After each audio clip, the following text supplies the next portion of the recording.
Adonis Stevenson has called out Tony Bellew. He said he would welcome a rematch in the UK at a catchweight.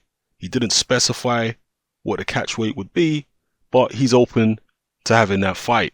I'm not sure why he's talking about this now. Maybe it's just because Bellew's name is in the limelight with his 2 back-to-back victories over David Haye.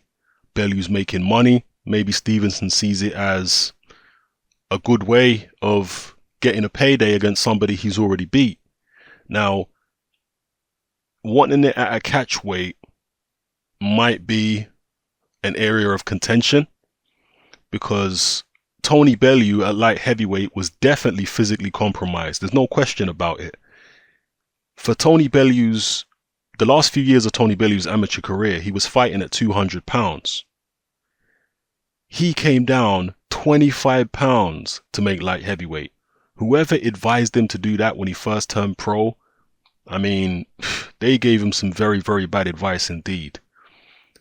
He has definitely improved in terms of punching power since moving up to cruiserweight and also punch resistance. So there's no doubt about it that the Adonis Stevenson who beat Tony Bellew did not beat Tony Bellew at his absolute best. No question about that. However, that doesn't necessarily mean that that version of Adonis Stevenson back in 2013 couldn't have beaten Tony Bellew at his best. It doesn't mean he couldn't beat Tony Bellew at 200 pounds or a catch weight of, let's say, 190 pounds. It would definitely be a more difficult fight, or probably anyway. But it doesn't necessarily mean that that version of Stevenson from 2013 couldn't have got the job done. If you look at the Stevenson-Bellew fight, Stevenson was making Bellew miss a lot. Now, while Bellew has improved his power and punch resistance, he's definitely no quicker on his feet than he was when he fought Stevenson. In fact, I would argue he's much slower on his feet now that he's 25, 30 pounds heavier than he was at light heavyweight. And I say 25 or 30 or maybe 35 pounds because he's been fighting at heavyweight for the past couple fights. So he's slower on his feet now. His hands are still quick enough, but he's definitely slower on his feet now than he was when he fought Stevenson. So if Stevenson was able to make him miss when he weighed 175 pounds, he should be able to make Tony Bellew miss even easier if Bellew weighs 190 or 200 pounds. I don't see why not. So is Bellew going to attempt to fight the same kind of fight that he did in the first Stevenson fight, where he's trying to box, he's trying to basically do what he did to David Haye, but it didn't work against Stevenson. Stevenson was too sharp. Stevenson is much better technically than a David Haye. So it simply didn't work. Stevenson also has very long arms. Strangely enough, Stevenson's reach is only 1 inch shorter than David Haye's, despite the fact that he's only about 5'10", 5'11". So from a style point of view, I don't see Bellew having any more success from a style or technical point of view. I think if he was to beat Stevenson in a rematch, and I'm talking about prime Stevenson now, right? I'm talking about the Stevenson that he actually fought. If he was to beat that version of Stevenson in a rematch at 190 or 200 pounds, I think he would have to try and impose his size on Stevenson. But in doing that, he's going to leave himself even more vulnerable to being hit. I do think his punch resistance has improved, gaining more weight. But I also believe that Stevenson still hits hard enough to keep Tony Bellew honest. And Stevenson's accurate. He's not like an Ilunga Makabu, because Makabu is somebody who Tony Bellew basically overpowered. He did get clipped by Makabu, but Makabu is a stationary target. He's a guy who takes a lot of punches. Just go look at his fight against Tabiso Machunu before fighting Tony Bellew. He was taking a lot of punches in that fight. In fact, he took a terrible beating against Makabu in that fight. And Makabu basically punched himself out. And Machunu basically punched himself out in that fight. You know, when he was beating up Makabu early, punched himself out, and then Makabu came on late and managed to stop Machunu.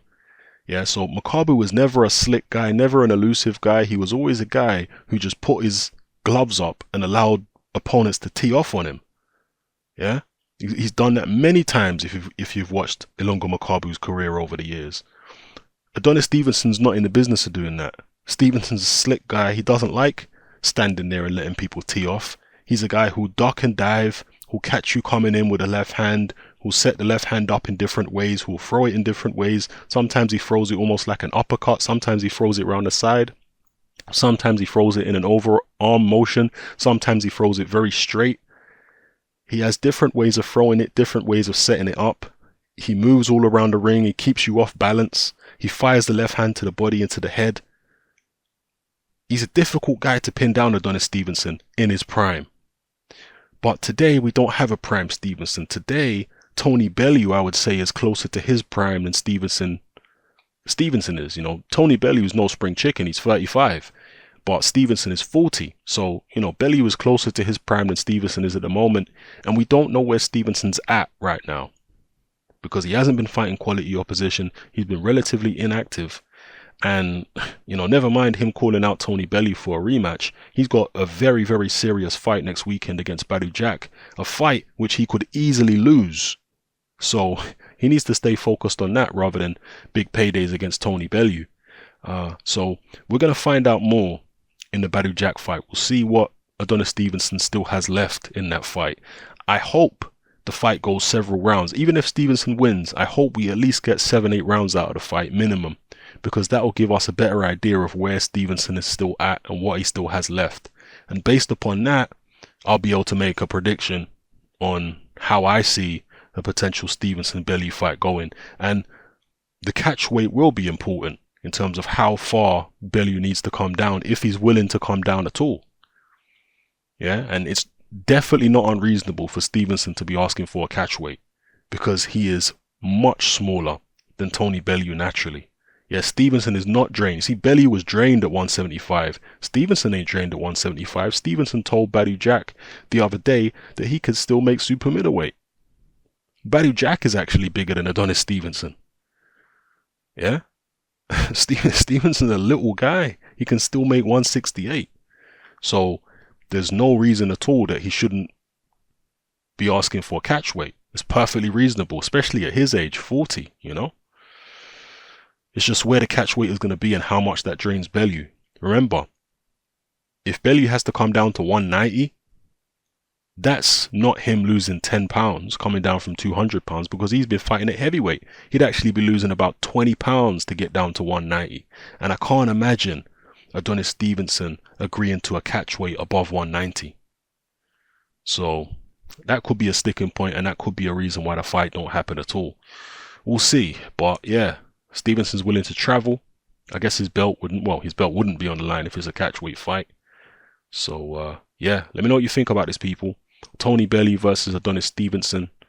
I don't know how much Stevenson has left. I don't know if he could beat Bellew in a rematch, even at 190. I'm not sure. It'd be an interesting fight. It's definitely a fight I'd be interested in seeing, because there are so many unknowns. You know, let's see how Stevenson looks against Jack, if he can even win, because it's definitely not a foregone conclusion. And then, you know, maybe we can start assessing how he would do in a rematch with Bellew. I know most British fans are adamant that Bellew knocks Stevenson out right now, but I do think they're getting a little carried away with Bellew's victories over David Haye, because David Haye was, as we saw with our own eyes, completely shot.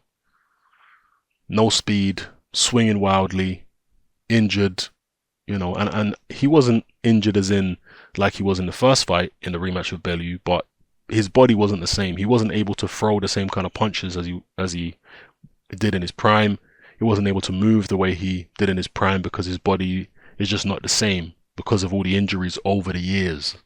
Yeah, a combination of injuries over the years have just left his body a shadow of its former self. So I do think people are looking at that and the punches he landed against Haye and maybe getting a little carried away, because when Bellew fights, let's say an Usyk or a Bradis or any of the skilled guys at cruiserweight, do you honestly think he's going to be able to land punches as easily as he did against David Haye? He's not going to be able to, I'm telling you that. If he was to fight a Stevenson, let's say Stevenson somehow recaptures the form of 5 years ago, He's not going to be able to catch that Stevenson anywhere near as easily as he caught David Haye. Stevenson's going to be moving around. Bellew's feet are going to be slower. Bellew's going to have more weight on his punches. If he fought Stevenson in a rematch, definitely. He'll have more weight on his punches and he'll take a better shot. But he won't be able to catch up with Stevenson as easily. And he'll probably get hit more because he's slower on his feet. So, you know, I don't know. I would like to assess it if the fight gets made. We'll see. Let me know what you think in the comment section below. And basically what I'm trying to say is, stylistically, I just feel like Stevenson is better than Bellew. Stylistically and technically, Stevenson has Bellew's number. It's just whether Bellew's extra size and strength can compensate for the fact that he's in with a better technical boxer in Stevenson. You know? Anyway, let me know how you feel, people. It's happening. I'm out.